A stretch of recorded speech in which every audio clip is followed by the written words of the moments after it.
சட்டமன்ற தேர்தலுக்காக அனைத்து கட்சிகளும் முழுவீச்சில் தயாராகி வருகின்றன. இந்நிலையில் பாரதிய ஜனதா கட்சியின் தேசிய செயலாளர் ராஜா தாம் போட்டியிட உள்ள தியாகராய நகர் தொகுதிக்கான தேர்தல் அலுவலகத்தை இன்று திறந்து வைக்க உள்ளார். இது குறித்த கூடுதல் தகவல்களை நமது செய்தியாளர் லாவண்யாவிடம் கேட்கலாம்.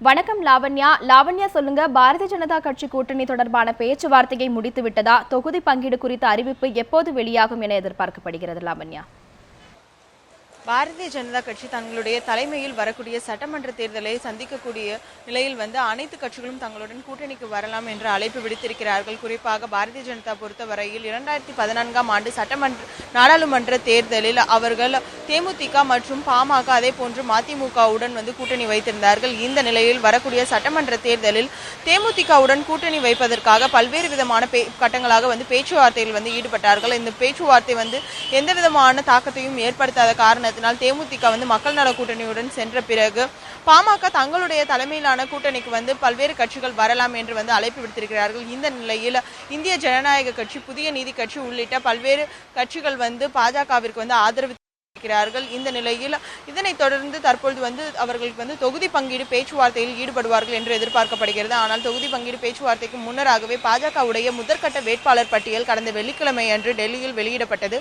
இதில் 54 வேட்பாளர்கள் அறிவிக்கப்பட்டிருந்தார்கள். குறிப்பாக பாரதிய ஜனதாவுடைய தேசிய செயலாளர் ராஜா ஸ்ரீநகர் தொகுதியிலும், மாநில துணைத் தலைவர் வானதி சீனிவாசன் கோயம்புத்தூர் தெற்கு தொகுதியிலும் போட்டியிடுவார்கள் என்று அறிவிக்கப்பட்டிருந்தது. இந்த நிலையில் அதே போன்று பாஜகவுடைய மாநில துணைத் தலைவர் கருப்பு முருகானந்தம் பட்டுக்கோட்டை தொகுதியிலும் போட்டியிடுவார் என்பது போன்று சில முக்கிய தலைவர்களுடைய தொகுதிகள் அறிவிக்கப்பட்டிருந்தன. அது மட்டும் இல்லாமல் அடுத்த கட்ட வேட்பாளர் பட்டியல் இன்னும் 2 வாரங்களில் வெளியாகும் என்று எதிர்பார்க்கப்படுகிறது. அது மட்டும் இல்லாமல் பாஜகவை பொறுத்தவரையில் தற்பொழுது அவர்கள் தேர்தலுக்கு முழுவீச்சில் தயாராகி வருகிறார்கள்.